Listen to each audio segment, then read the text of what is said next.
Bakit ka nasa loob ng sa katawan ni Angel? Tinatanong kita, anong gusto mo? Ha? May gusto ka ba sa kanya? Babae ka, lalaki? Kilala mo ba ang Panginoon? Tingnan mo kung walang sapi yan, ha? Tingnan mo, didikit ko lang yung daliri ko, ha? O, pag didikitin ko lang yan, o. Hindi to magsasalita ng ganito lang, kasimple. Masyadong malakas ang spiritual nito, ng demonyo.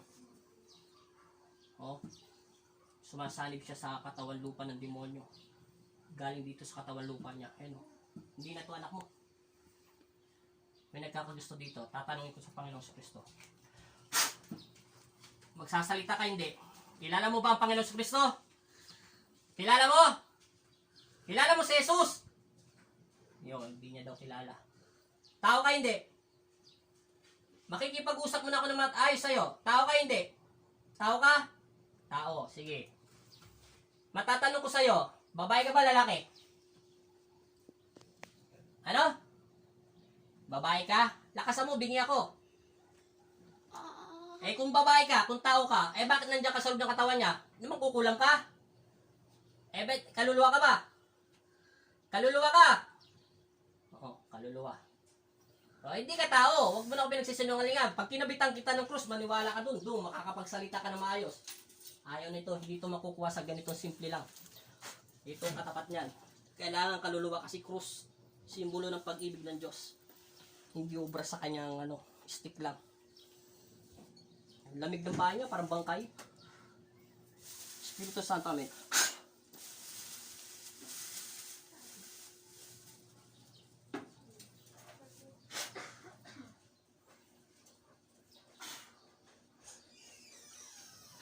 Yan, magkakasalita na tayong dalawa ngayon.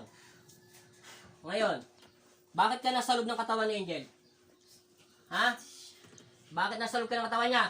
May gusto ka sa kanya? Ha? Eh, ba't nasa loob ka ng katawan niya? Anong ginagawa mo? Ha? Sagutin mo yung tanong ko. Bakit nasa loob ka ng katawan niya?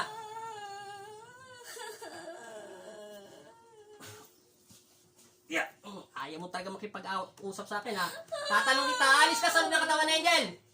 O, sige. Bago ka umalis, tanggalin mo muna lahat ng nilagay mo sakit sa kanya. Alisin mo yung panrinig niya ng kung may bumubulong-bulong. Sige. Alisin mo yung pagbubulong mo sa kanya. Tanggal! Ngayon, galawin mo yung kamay mo. Tapo mo. Lahat. Lahat.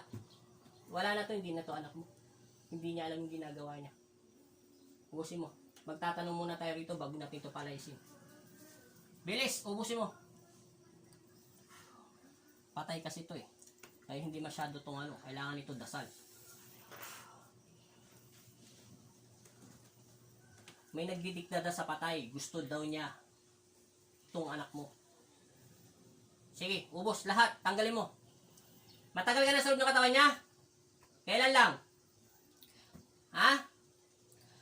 Kahapon lang. Sige, babae ka ba? Bata ka ba o matanda na? Ha? Matanda na? Bet wala, manghina-hina ng boss mo. Magkano ka na ba katanda? 70, 60, 80, 100? Ilan taon ka na ba talaga? Matanda ka na? Bata ka ba? Eh, bet tayo magsalita na maayos. Sige, alisin mo lahat yung lahat. Tapon mo. Hawakan mo sa ulo. Para itapon niya. Itatapon mo. Pati ako nabubulol sa'yo. Tapon mo lahat yung sakit nung nilalagay mo sa tenga niya. Lahat. Tapon ka lang sa loob ng katawan niya. Sige. Saan ka nakatira? Sa loob ng bahay nila o hindi? Saan? Sa loob? Saan ka nakatira? Sa labas? Sa labas ng bahay nila.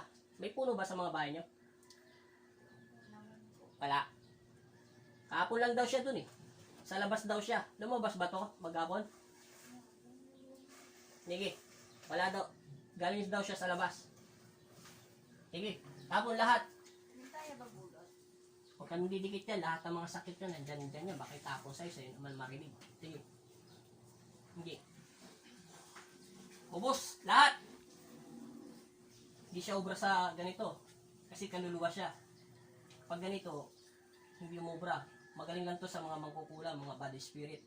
Pero sa krus, dun, mga patay, nandun na. Kahit lahat, nandun na rin, kahit yung mga mangkukulam. Kasi sa cross, simbolo ng pag-ibig ng Diyos. Doon, hindi makakaligtas doon. Sige, ubos lahat. Kita mo yung anak mo parang bruha, oh. Yung tsura niya. Mamaya magbabago mukha niyan. Kung ano yung style ginagawa niya sa buhok niya, ganyan din ang buhok ng patay. Sige, ubos. Lahat. Ubusin mo, ha? Wala kayong titira. Matagal ka na bang patay? Ha? Bago lang? Ilan taon ka na patay? May isang taon na? Alam mo yung kinamatayan mo? Ano? Alam mo? Ano? Nirape ka? Isang taon ka palang namatay, nirape ka na? Yung totoo, nirape ka. Isang taon pa lang, yung pagkamatay mo. Matagal na? Matagal na. Kaya nagulat ako sa'yo, di dapat nabalita ka. Ubos. Sa loob ba ng bahay nila, doon ka namatay, doon mismo sa lote, o hindi? Nakita mo lang siya. Sa labas ng bahay nila. Ikaw yung bumubulong sa kanya. Sino? Hindi ikaw ang bumubulong. Ilang kayo sulog ng katawan niya? Siguraduhin mo, ha? Pero hindi ikaw ang bumubulong sa kanya. Sinasabi ko po gano'n. Anong sinasabi mo? Lakasan mo kasi, bingi kami. Ano? Mawala na siya. Bakit siya gusto mong mawala?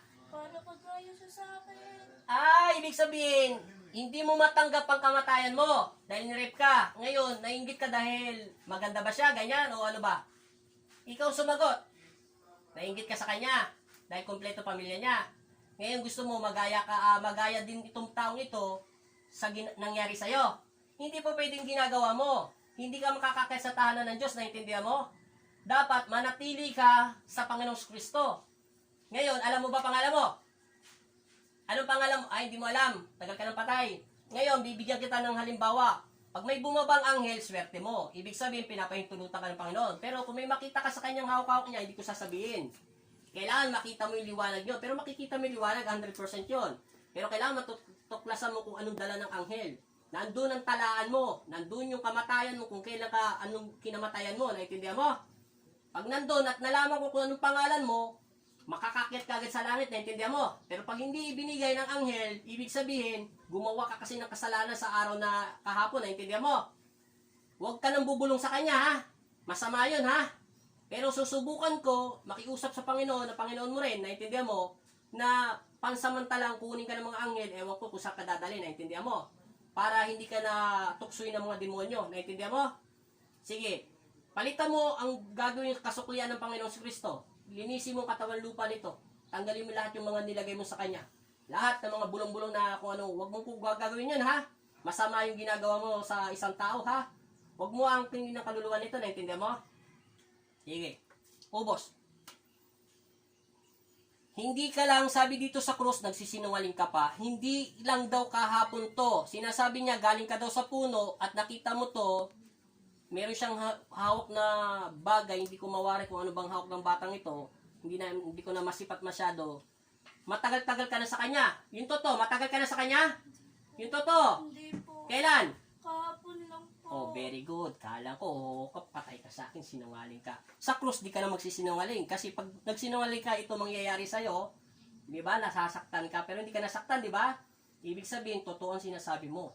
Kasi pipilipit ka dyan pag ginalaw ko tong krus. Sige. Tapon. Ubos. Sa dami-dami, kahapon mo lang yan nilagay, ang dami-dami mo naman nilagay sa kanya. Sige. Ibig sabihin yan, ano na yan, mga, ano ba tag nito sa Tagalog? Yung parang mga white lady na, hindi, yung mga black lady na. Parang sa, kambal karibal. Si Black Lady. Tinuturuan na siya na maging masama. Merong bad spirit na nagtuturo sa kanya. Kasi patayan, hindi niya kayang gawin basta-basta yun. May tumuturo na sa kanya. Bilisan mo, tanggalin mo. Sabihin mo sa akin pag wala na, ha? Pero hindi ka rin makakaligtas. Malalaman ko yan dito sa pangalawang paa mo, nakalagay na krus. 2 krus lang ang kinabit ko sa'yo. Tanda mo, hindi ko ginagalaw yan, ha? Nakapirmis lang yan sa paa mo. Spirit to, kanan kaya nilagyan kita, kanan. Sige, tanggalin mo. Huwag mo nang uulitin yung sinabi mo kanina sa kanya, ha? Huwag siyang magpapakamatay, ha? Naintindihan mo, ha? Masama yun. Pag nagpakamatay siya, hindi siya akit sa langit. Dahil meron ka ng kasama, naintindihan mo? Kasi yan, labag sa Panginoon niya na magpakamatay, naintindihan mo? Huwag mong tutuksuin ang buhay na tao, naintindihan mo? Mabait ba tong batang ito? Kasi kahapon lang naman eh, kung matagal-tagal ka na sana, malalaman kung galing ng anak mo. Sasabihin ng patay. Pag sinabi niya tamad siya magugas, sasabihin. Pag tamad siya maligo, sasabihin. Pag palasagot siya sa magulang, sasabihin. Kasi araw-araw siya nasa loob ng katawan. Oh, kaso isang araw pa lang, hindi niya pa sasabihin, wala pa siyang masasabi. Ito lang tanong ko, mabait ba tong batang ito? Yun lang, sinagot niya. Ano pa nakikita mo sa ugali niya? Mapagmahal. O, ano pa? Sakit sa mga kapatid niya. Oh, may mapagmahal sa kapatid. Ano pa? Wala na. Yun lang nakita mo sa kanyang isipan. O, saan nanay tatay niya? Ha? Oh, mahal niya. Ayun ang nanay niya, ha? Ilan taon na itong anak mo, te? Bata pa to. Gusto mo agad magpakamatay. Mabuti, naagapan to. Kung hindi, masisira ang ulo anak mo. Hanggang sunod, tatalo na lang siya. O, anong bagay na kukunin niya. O, ilan ko ng gamot. Hindi mo alam. Buwi ka na ng sabay. Galing ka sa tindahan. Patay na anak mo. Tinutukso siya maging masama. Bilisan mo, ubusin mo. Ilang minutes na? 11. Kita mo, 11 na, oh. Tagal-tagal mo na magtanggal. Wala na. Buong katawan. Hindi lang ulo. Lahat. Tapon. Ubos. Buong katawan. Tapon. 11 to. Kailangan matapos natin ng 15, ha? Titingnan ko kung anong magagawa kong paraan. Pero hihingi pa rin ako ng tulong sa Panginoong Kristo na pansamantalang kunin ka ng mga angel. Naintindihan mo? Kasi kawawa ka naman. Nirip ka naman, di ba? Ayan ang sinabi mo. Matagal ka ng patay. Taga Pampanga ka lang. Dito ka lang sa lugar ng Pampanga na matay.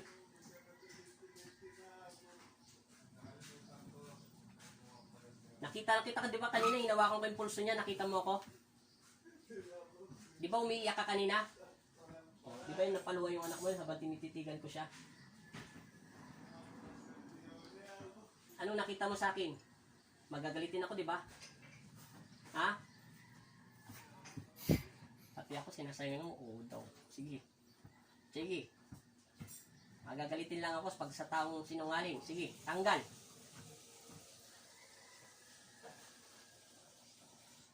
Ikaw lang mag-isa. Siguraduhin mo, ha? Isandal mo yung ulo niya. Ayusin ko lang ang buhok niya. Pikit na maayos. Pag pinayagan ka ng Panginoon Kristo, swerte mo. Pero hihingi ako ng tulong to. Sa pangalan ng Ama at ng Anak at Espiritu Santo, sumalangit nawa ang iyong kaluluwa.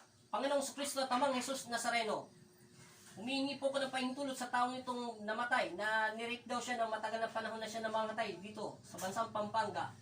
Pahintulutan niyo pong pababayin ng aking anghel at hinihiling ko na sila ay bumaba sa araw na ito upang malaman ko kung kailan siya namatay. Pero kung ipinakita lang niya, kung sakaling makita niya lang ito at walang pong ipinakita, alam ko na po ang dasal ko anong dapat gawin at itinuro niyo sa akin.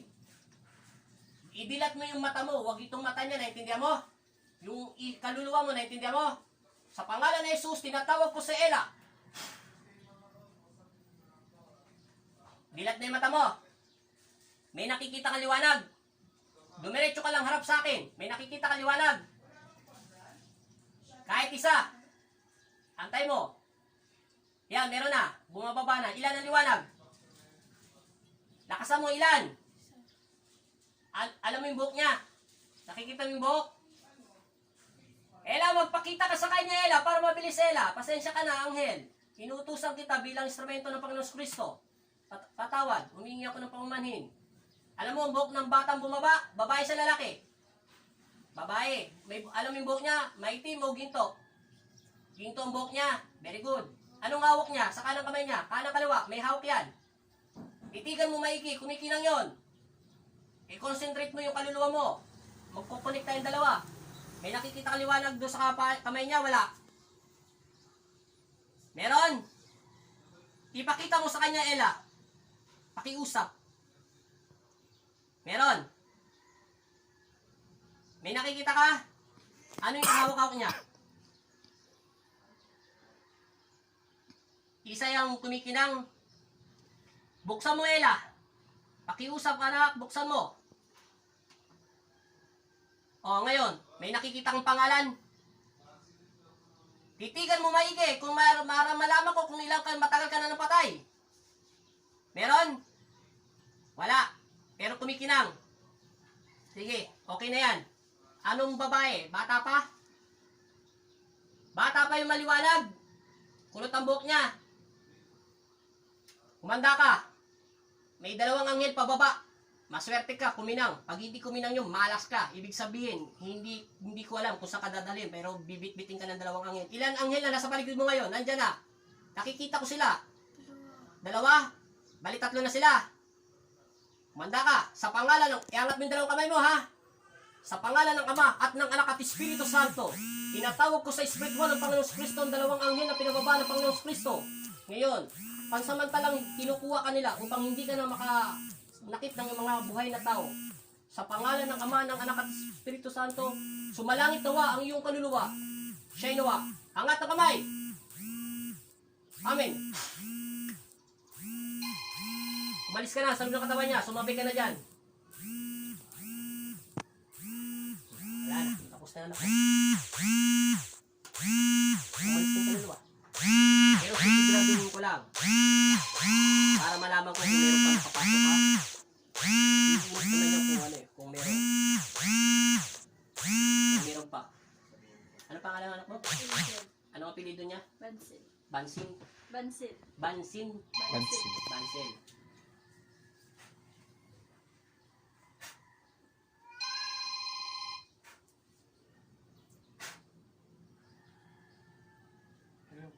Oh, Wala na.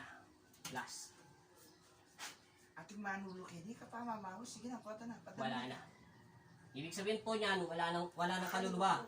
Isang patay na lang ang pumasok sa kanya kasi kung may body spirit yan, iinit yan, bigla uli siyang didilat pero hindi siya magsasalita. Pag ganyan. Tsaka ako, kita mo, kahit bumagsak ka anak mo, wala yan. Oh. Walang alala yan. Tsaka ito yung pangalawa. Bigay lang ito ng Panginoon Kristo sa akin. Pag ito, nasaktan niya, wala. Malambot. Ibig sabihin, sakto lang yan. Wala. Ibig sabihin siya na yan. Kaluluwa niya na yan. Ilang minutes na? 17. Natakas ng video natin. Sa pangalan ng Ama, ng Anak at Espiritu Santo, tinatawag ko sa spiritual at pabalikin ito sa pangalan ng Jesus ni Angel Bansil. Amen. Dilat. Gising. Okay. Tatanungin kita, upo ka muna ng konti, bigyan mo siyang tubig, nangina yan. Mamatay na 70 minutes. Ayusin mo yung buhok mo, iha. Sige, ayos ang buhok. Sayang yung ganda mo. Kinukuha na ng demonyo. Ay, kinukuha na ng mga patay. Sige ka. Sige. Ayos. Kumuha ng tubig. Anay mo ng kamay mo. Ayos lang. 70 minutes na. Pantay na yung daliri niya, oh. Guhit, oh, sa taas. Pangalawa, pangatlo, pang-apat. Di ba pantay na pantay? Tingnan mo dito sa taas, sukat na sukat. Ngayon, patay na? Di pa. Okay, makinig tingin ka sa akin. Ito na ang huli kong tanong para matapos natin yung video. May nakita ka liwanag? Ilan? 3. May nakita kang patay? Wala. Yung liwanag, alam mo? Saan galing yung liwanag? Sa taas? Anong hawak ng dalawang liwanag? Basta maliwanag lang. Mas malakas ang liwanag nito. Yung dalawa kaysa doon sa maliit. Okay lang yan. Ngayon, may naalala, itong tanong ko, nasaan ang spirit mo? Ibig sabihin, nag-travel. May nakita ka bang mga sa bahay nyo? Di ba pinauwi kita sa bahay nyo? Pumikit ka lang. May nakita ka doon kung ano sa bahay nyo? Wala. Yung kaluluwa mo, saan ka nagpunta? May naalala ka? Alam, sa isip mo, wala kang pumasok? Wala kang alam. Eh, ano pangalan mo? Angel po. Hindi ka patay. Opo. Alam mo yung sinasabi mo? Opo. Na ano? Kasi Angel. O, syempre, ikaw na yun. Okay na to. Wala ka na maririnig. Okay na sa'yo. Thank you.